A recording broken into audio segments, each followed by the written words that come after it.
Halmashauri ya wilaya ya Busega mkoani Simiyu kwa kushirikiana na wadau Joylent na Helvetas wamepanda miti 300 ya matunda aina ya parachichi katika shule za sekondari Mkula, Nyangwe na Kijilishi, ikiwa ni mwendelezo wa juhudi za kukabiliana na athari za mabadiliko ya tabia nchi. Afisa elimu sekondari halmashauri ya wilaya ya Busega, Mwalimu Rafael Mkupi, ameongoza kampeni hii akisema miti ya matunda inayopandwa pamoja na kusaidia katika kukabiliana na athari za mabadiliko ya tabia nchi pia ni muhimu kwa lishe. Tunapata oksijeni safi kutoka kwenye nini? Kwenye miti. Lakini miti pia inatuletea mvua. Kwa hiyo badala ya kuwa na jangwa tunakosa mvua, sisi tunapokuwa tumepanda miti hivi tunaleta uwezekano mkubwa wa kupata mvua ya kutosha. Lakini pia ni biashara. Kama ni miti ya matunda kama hii ambayo tumeipanda hapa, matunda yakiiva, si tunaweza tukauza. Tukiuza tunapata nini? Lakini pia tunajenga afya yetu. Hayo matunda tunaweza tukala sisi wenyewe. Tukishakula tunafanyaje? Tunajenga afya yetu.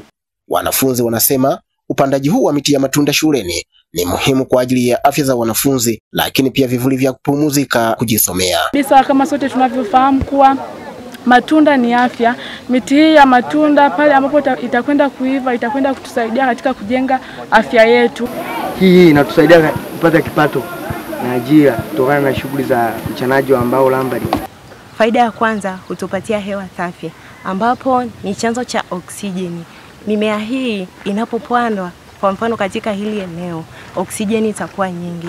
Helvetas na Joylent ni wadau wanaoshirikiana na halmashauri ya wilaya ya Busega katika utekelezaji wa upandaji wa miti hii. Wanasema kampeni hii ni endelevu. Sisi kama mradi wa Kijani Hai tumekuja kufungua club ya Kijani Hai kwenye mashule ili kuwawezesha watoto kuanza kupata elimu ya uhifadhi wa mazingira pamoja na maliasili tangu wakiwa shule, ili waipeleke elimu hii pia kwenye nyumba zao huko wanakotokea kwenye vijiji na kwenye mataasisi mbalimbali kama makanisa na taasisi zingine kwenye ngazi ya kijiji wanakotokea. Tumepanda miti 300 katika shule za Nyangwe, Mkura pamoja na Kijereshi.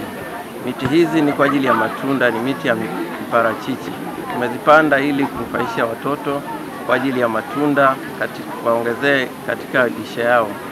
Hatua hii ni utekelezaji wa kampeni ya mti wa Mama Samia Suluhu Hassan, Rais wa Jamhuri ya Muungano wa Tanzania, ambaye mara kwa mara amekuwa akisisitiza upandaji wa miti kwa ajili ya kukabiliana na athari za mabadiliko ya tabia nchi. Kijani Hai!